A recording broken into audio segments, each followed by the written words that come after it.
Assalamualaikum warahmatullahi wabarakatuh. Hari ini kita akan melakukan pembekalan PKL pra MIG dan materinya adalah membahas terkait penggunaan NutriSurvey untuk mengolah data asupan makan responden. Jadi misalkan kita melakukan penelitian, kalau di bidang gizi, pastinya penelitiannya itu seringkali menggunakan data asupan makan. Baik data tersebut didapat dari food recall kah, food record kah, atau FFQSQ dan lain sebagainya.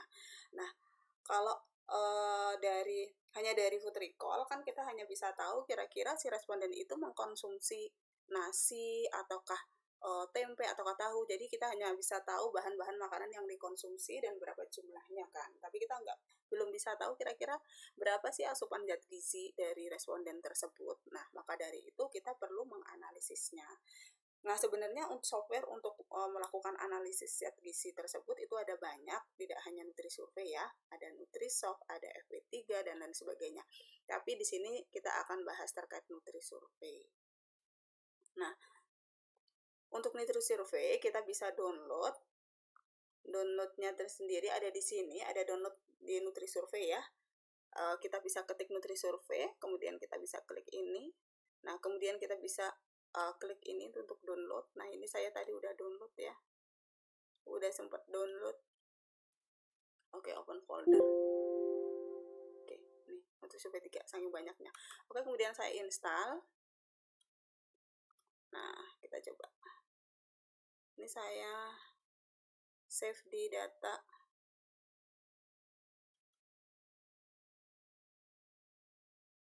Oke, NutriSurvey. Nah, create folder. NutriSurvey latihan 2. Oke. Nah, di NutriSurvey latihan 2 ya. Oke, saya save di sini. Oke, kemudian next.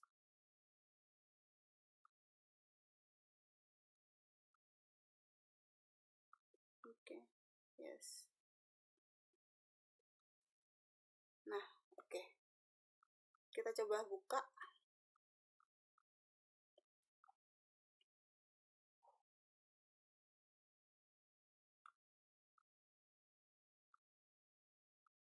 Salah.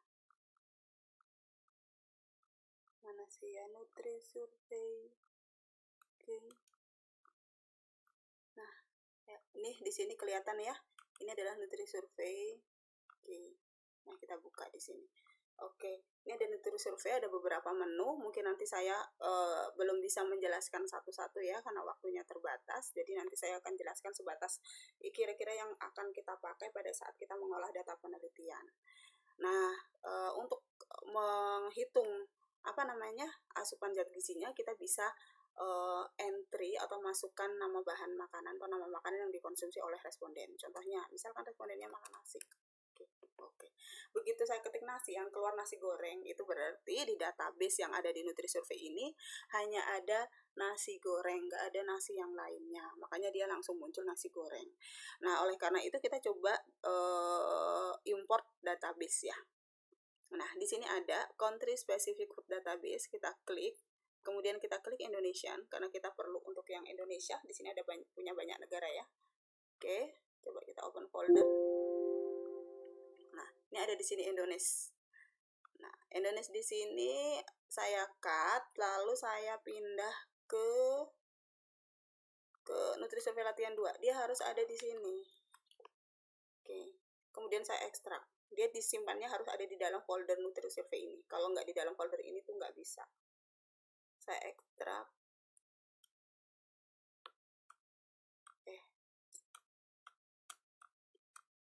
Hang.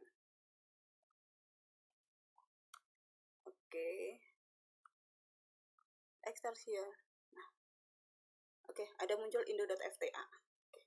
Nah, kalian misalkan nanti suatu saat ingin memasukkan food database, misalkan kalian punya, caranya seperti ini. Nah, kemudian saya coba ya. Saya coba include more food from other database. Nah, di sini ini akan muncul indo.fta. Saya klik, kemudian saya klik OK. Jadi kalau misalkan tadi saya nge-save nyimpen folder yang Indonesia itu nggak di situ, ininya nggak akan muncul. Kayak gitu. Ataupun misalkan nggak diekstrak, itu juga nggak akan muncul. Oke, ini saya klik OK. Nah, kemudian kita kita all. Oke, kemudian save and close. Oke. Nah, kita coba cek untuk nasi. Nah, jadi ada banyak kan, nggak hanya nasi goreng aja. Berarti udah ada database yang lain di sini. Nah, oke. Kemudian di sini ada beberapa menu, ada file, ini ya biasa ya, ada edit. Nah, di sini ada heading. Nah, heading ini misalkan saya mau tulis untuk breakfast, lunch, nah kita perkategorikan, kita bisa gunakan heading ini. Misalkan contoh mau ada breakfast, saya tulis OK, breakfast. Gitu. Di sini akan ada breakfast. Nanti kalau misalkan lunch, kalian bikin lagi headingnya lunch misalkan Oke, nah nanti akan muncul lunch kayak gitu. Tapi ini nggak harus ya, ini suka-suka. Oke, terus kemudian di sini ada insert line, delete empty lines dan lain sebagainya, dan delete content. Ini sebenarnya ada di shortcut ini sih. Kayak insert line kita bisa pakai plus. Ini mah udah tahu ya, plus kayak gini. Kalau ini ada cut, ini adalah delete content, ini intinya satu baris kayak gitu. Kita misalkan nih ada ada nasi misalkan, nasi goreng. Nah, kalau dia yang pakai cut ini, maka satu baris ini akan ke delete semua. Nah, kayak gini. Jadinya akan ikut ke delete satu baris. Tapi misalkan contoh lagi. Nah, misalkan kalau kitanya pakai minus, maka dia hanya kata-katanya aja yang ke delete. Nah, kayak gitu.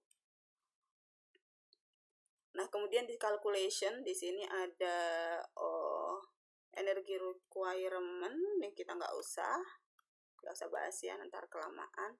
Ada print out of the current food record, analysis of several food record, nanti kita bahas. Nah, kemudian ada di sini food frequency. Nah, food frequency itu sebenarnya kalau kita kayaknya nggak pakai food frequency ya. Kalau misalkan cuman sekedar tahu aja, kalau food frequency itu kan biasanya untuk FFQ itu kan ada template-nya ya, ada template-nya, bahan-bahan makanan apa aja yang ada di list. Nah, kita bisa gunakan ini.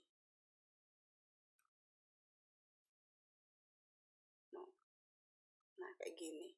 Ini ada kayak gini, udah ada list-listnya. Terus kita bisa modifikasi mana yang diperlukan sama enggak, kita delete sesuai dengan template FFQ kita. Kalau udah kita nanti save gitu.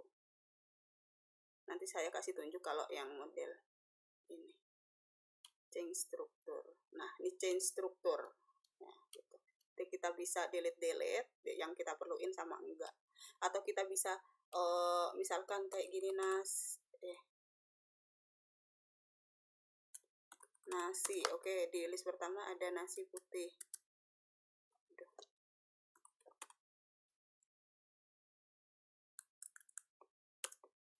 Nasi putih misalkan, ini ada listnya, ini misalkan apa, sumber karbohidrat jagung dan sebagainya, kita tulis gini. Nanti kita save gitu. Nanti saya kasih contoh kalau bentuk FFQ yang sudah ada template-nya. Oke. Nah, ini langsung kita kosong lagi. Nah, kemudian setelah itu di sini ada food. Oke. Kalau tadi kita ada import database, nah kemudian di sini ada modify food database. Jadi misalkan ada beberapa bahan makanan yang ternyata di database ini tuh nggak ada, kita bisa modifikasi. Contohnya kayak bahan makanan kemasan, kayak Indomie. Indomie itu kan di sini nggak ada ya. Kita coba cek Indomie. Oh, ada ternyata sayur bumbu. Oh, hanya bumbunya sama minyak sayurnya gitu. Kadang-kadang kan kalau Indomie, Sarimi itu kan ada beberapa kandungan yang berbeda ya. Atau mungkin contohnya kayak susu-susuan, ada susu Frisian Flag, ada susu Indomilk kayak gitu kan, biasanya kandungannya itu agak sedikit berbeda kayak gitu. Nah, makanya kita nggak bisa sama ratakan, jadi kita bisa modifikasi sendiri. Atau berbagai macam biskuit kan beda, antara Oreo, antara Regal, kayak gitu beda-beda. Kita bisa modifikasi sendiri. Nah, modifikasi yang ada di food database ini adalah kalau misalkan untuk makanan kemasan itu adalah berdasarkan nilai gizi. Nilai gizinya kelihatan enggak? Nah, ini kan ada di makanan kemasan kan ya nilai gizinya. Nah, kita tulis berdasarkan itu. Tapi yang perlu kita perhatikan di sini adalah ketika kita memasukkan informasi nilai gizi, kita lihat kira-kira takaran sajinya berapa, terus jumlah sajian per kemasannya berapa, kayak gitu. Kadang-kadang kita masih perlu analisis lagi, ini apakah untuk sesuai enggak jumlah sajian per kemasan dan takaran saji. Kalau sama-sama satu ini kita gampang bisa langsung memasukkan gitu, tapi kalau enggak kita perlu hitung lagi. Terus kadang-kadang ada beberapa yang vitamin mineral yang dia nggak ada miligram atau gramnya nggak ada, jadi yang tercantum hanya persentase. Misalkan kalau di Indomie nanti kalau misalkan nggak kelihatan kalian bisa lihat itu kayak vitamin A kayak gitu, dia hanya tercantumnya hanyalah persentase, jadi kita perlu menghitung lagi gitu. Nah, caranya untuk modify food database, kita klik modify. Nah, kayak gini, terus add food.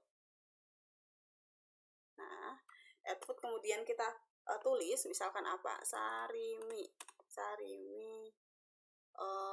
apa kayak gitu misalkan. Sarimi rasa ayam bawang misalkan.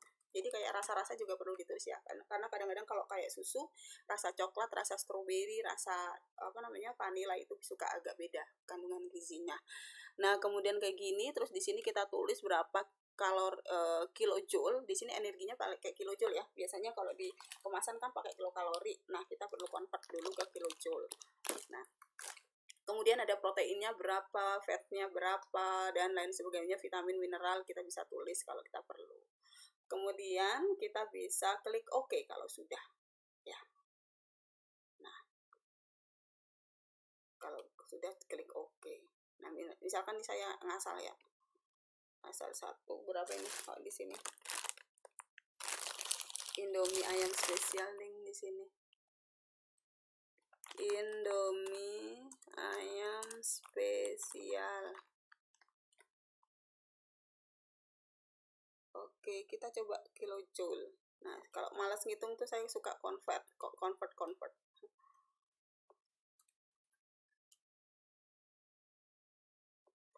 Konversi. Ini cara mudahnya ya. Kakal ke kilojoule.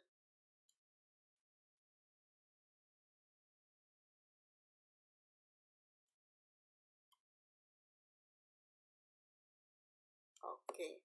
Di sini kalorinya adalah dari total 300 kakal.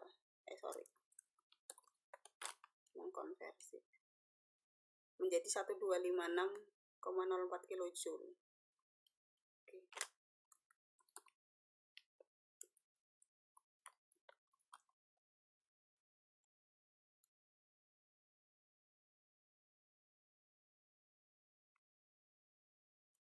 Oke.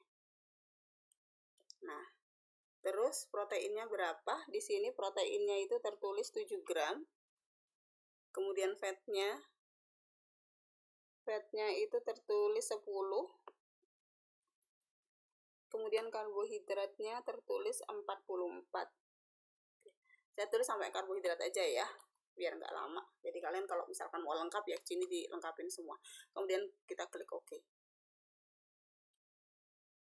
Do you want to save modification? Yes. Oke. Kita coba. Tadi apa? Indomie. Nah, muncul kan Indomie ayam spesial. Oke. 100 gram. Bisa. Gitu. Nah, itu adalah contoh modify food database. Nah, misalkan contohnya kayak tadi Indo FTA yang tadi database yang diimport ke sini, yang Indo.FTA itu kan bukan database terbaru, jadi bukan dari TKPI yang terbaru. Nah, misalkan kalian mau menggunakan TKPI yang baru, kalian bisa modify. Nah, kalian bisa modify food database, kemudian kalian add food, kemudian kalian tulis misalkan TKPI, nama bahan makanan dan lain sebagainya, terus kalian tulis. Itu juga bisa. Gitu. Terus kemudian save food record as recipe gitu. Nah, ini misalkan ada beberapa bahan makanan yang kira-kira perlu menggunakan resep misalkan. Kayak saya waktu itu tuh ada di penelitian di daerah Kolaka kalau nggak salah. Nah, itu di situ ada beberapa makanan lokal di sana yang saya sendiri belum pernah makan. Jadi dan di Nutrisurvey juga nggak ada. Jadi saya perlu membuat resep. Jadi caranya adalah saya tanya dulu ke sana kira-kira misalkan contohnya cilok kolaka misalkan. Cilok kolaka. Nah, saya tanya ke penjualnya, kira-kira cilok kolaka itu apa sih bahan-bahannya, itu saya tanya. Kemudian misalkan saya beli kira-kira satu butir cilok, pasti si abangnya, si penjualnya kan nggak tahu satu butir cilok itu tuh apa aja komposisinya dan berapa jumlahnya, kan nggak tahu jumlahnya. Kalau komposisinya mah tahu ya. Nah, saya bisa tanya kira-kira ketika membuat itu bahan-bahannya apa aja, kemudian jumlahnya berapa, dan itu jadi berapa porsi, atau misalkan cilok ya jadi berapa bulatan, kayak gitulah. Terus kemudian nanti kita hitung sendiri per bulatan itu berapa jumlah bahan-bahannya. Misalkan contoh, saya membuat cilok kolaka misalkan, bahannya adalah tepung terigu. Ini ngasal ya. Misalkan 30 gram